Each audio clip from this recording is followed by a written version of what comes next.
Ekspor.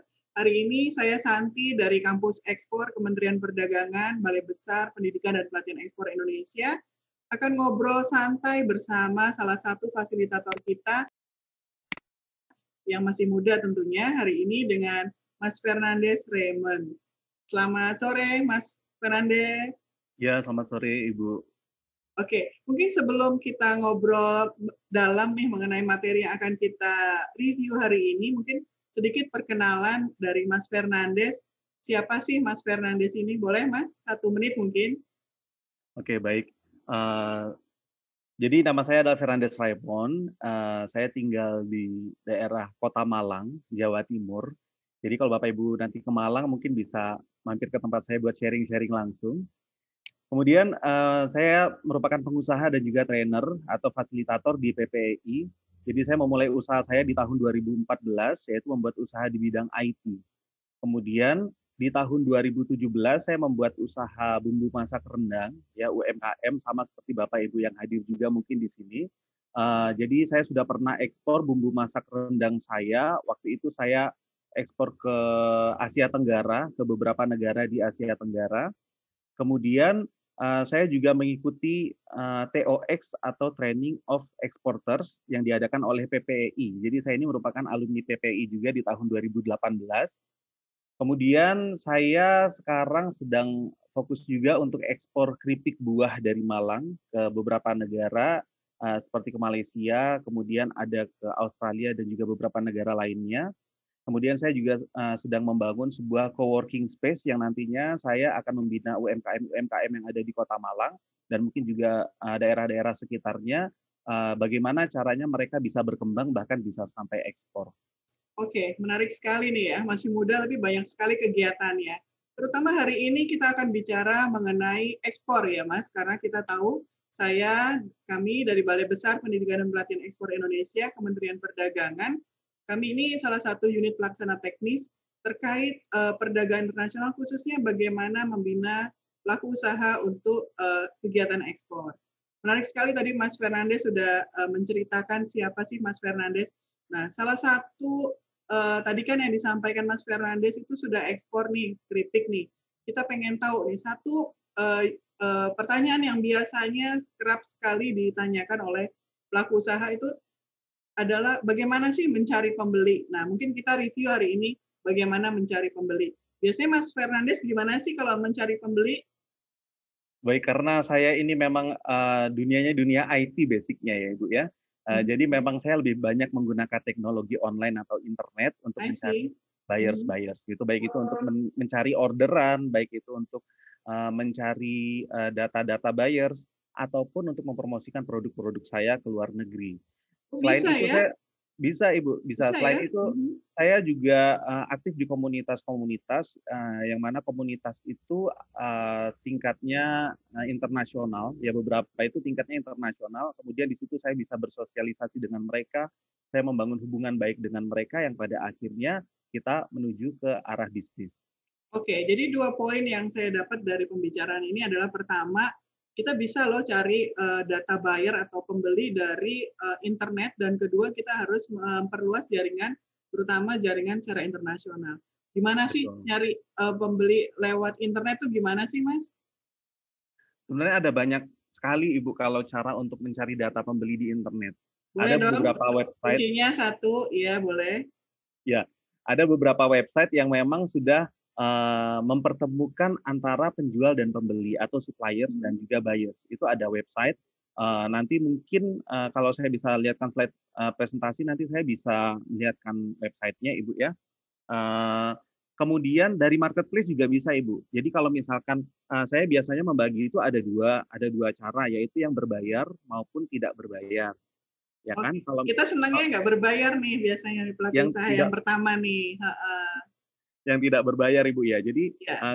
kalau yang tidak berbayar itu kita bisa masuk di website-website seperti marketplace, itu kita bisa mencari data buyers Ibu. Biasanya buyers itu sudah mengirim kebutuhannya mereka apa. Misalkan mereka mencari apa dari negara mana, kuantitasnya berapa, spesifikasinya apa. Kemudian kita bisa mengirimkan penawaran kita terhadap mereka. Seperti itu bisa. Oke, Ada gimana sih market, marketplace-nya? Coba boleh dong misalkan kita. TradeKey. Aha, Oke, saya coba share screen ya. oke. Jadi pelaku usaha kalau mau cari buyer ternyata ada kuncinya loh. Kita harus bisa mengulik ya di internet. Oh ini. Oke, Ya, silakan Mas Fernandes. mungkin saya buka dari sini dulu. Oke, ini ada TradeKey, Ibu. TradeKey ini merupakan salah satu marketplace global juga, jadi digunakan oleh orang hampir seluruh dunia. Jadi di sini Mhm. kita tidak hanya bisa memposting produknya kita, tetapi Oke. kita juga bisa mencari orderan. Jadi kita bisa mencari orderan atau Wah, keren nih ya. permintaan-permintaan dari orang-orang dari seluruh dunia. Nah, ini kita bisa masuk di trade.com. Kemudian karena di sini saya jualan fruit chips atau keripik buah, saya bisa masukkan fruit chips di sini. Kemudian saya mau mencari apa? Misalkan saya mencari buyers ya atau Oke. pembeli, Aha. saya bisa search. Kemudian kita akan bisa membaca permintaan dari buyers dari seluruh dunia. Nah, ini kita bisa lihat. Nah, di sini ada beberapa buyers yang hanya mau mendapatkan penawaran dari member premium, ya. Ini yang Otomatis berbayar ya. yang berbayar gitu. Otomatis kita harus menjadi member berbayar, tetapi tidak semuanya, ada juga orderan-orderan yang tidak harus dari member premium, seperti misalkan ini bukan dari member premium. Kalau yang ini harus dari premium member, ini only for premium members. Kemudian kita bisa lihat juga ini hanya premium member juga. Nah, sebenarnya kenapa sih harus premium member, Ibu? Salah satunya adalah ketika kita menjadi premium member, kita akan lebih dipercaya. Karena kan untuk menjadi premium member itu kita berbayar, ya kan? Seperti yang saya bilang tadi ada dua cara, berbayar maupun gratis, ya kan? Kalau kita misalkan tidak berbayar, kita gratis, kita bisa mengirimkan penawaran kita tetapi terbatas seperti itu. Terus dari sisi trust juga kita akan lebih dipercaya atau mendapatkan trust calon pembeli ketika kita menjadi premium member. Tetapi walaupun kita bukan premium member alias yang gratis nggak masalah karena masih ada website-website lain yang juga menyediakan data-data buyers maupun data-data yang kita butuhkan untuk ekspor seperti data buyers maupun orderan-orderan dari berbagai negara di seluruh dunia. Nah, ini kita bisa melihat. Ini adalah salah satu website yang bisa kita gunakan untuk mencari orderan-orderan dari berbagai negara di belahan dunia. Nama websitenya tradekey.com ya, kalau saya lihat di situ ya. Tradekey.com. Betul, Menarik sekali. Jadi tradekey.com. ada peluang ya, walaupun tidak premium pun masih bisa cari bagaimana cari buyer internasional lewat Iya, tradekey.com gini ya. betul, betul sekali, Ibu. Sebenarnya tidak hanya tradekey.com, sebenarnya ada banyak sekali. Salah satunya yang lainnya ada Go for World Business. Nah, di sini kita juga bisa mendaftar sebagai member yang gratis maupun member yang premium. Nah, kita juga Menarik bisa sekali. mencari data-data buyers di sini, orderan-orderan sesuai dengan keyword yang kita inginkan. Ya, misalkan kita mau mencari orderan batik, misalkan gitu, atau kopi, misalkan kita bisa lihat cari orderannya di sini. Nah, misalkan kita masukkan food chips, kemudian kita find buyers. Oke, ini ada buyer dari India, kemudian ada buyer dari UK dan lain-lain. Nah, menariknya di sini, Ibu, yang biasa saya lakukan juga, saya tidak hanya mencari data buyers, tetapi terkadang saya juga mencari data suppliers. Ya, suppliers itu bisa jadi mereka adalah produsen di negaranya mereka. Ya, misalkan nih, misalkan saya mau berjualan batik gitu ya, saya mau berjualan kain batik. Saya bisa mencari produsen-produsen yang membuat pakaian batik yang ada di luar negeri, atau yang membuat tas gitu ya, yang membuat tas atau pakai atau barang-barang lainnya yang sekiranya bisa menggunakan bahan dasar batik seperti itu. Jadi saya tidak hanya memprospek para pembeli, tetapi saya juga memprospek para produsen yang ada di luar negeri. Baik, seperti itu. Jadi misalkan saya punya banyak stok buah misalkan ya, buah segar, saya bisa mencari produsen keripik buah dari seluruh dunia, saya bisa mencatat datanya mereka, kemudian saya bisa menawarkan buah segar yang saya punya untuk mereka jadikan bahan baku untuk produksi keripiknya mereka. Karena seperti kita ketahui, untuk buah-buahan biasanya musimnya tidak selalu sama. Terkadang mungkin di Indonesia sedang banyak-banyaknya, sedangkan di luar negeri tidak begitu banyak untuk bahan bakunya, kita bisa menjadi pemasok untuk bahan bakunya mereka. Jadi ketika bersosialisasi atau berjejaring di komunitas-komunitas internasional, saya juga tidak membatasi hanya kepada importir-importir saja, tetapi saya juga banyak mencari kenalan yang mereka merupakan produsen seperti itu. Jadi kita harus jeli melihat peluang dari berbagai macam sisi. Menarik banget nih, masih muda tapi udah pengetahuannya sangat luar biasa nih pelaku ekspor ya. Jadi teman-teman pelaku usaha, di sini kita hanya bicara sebentar saja sudah banyak sekali peluang dan informasi yang bisa kita coba tentunya ya. Ada pakai trade key ataupun go forward business ya. Bisa premium, berbayar ataupun gratis. Menarik sekali nih.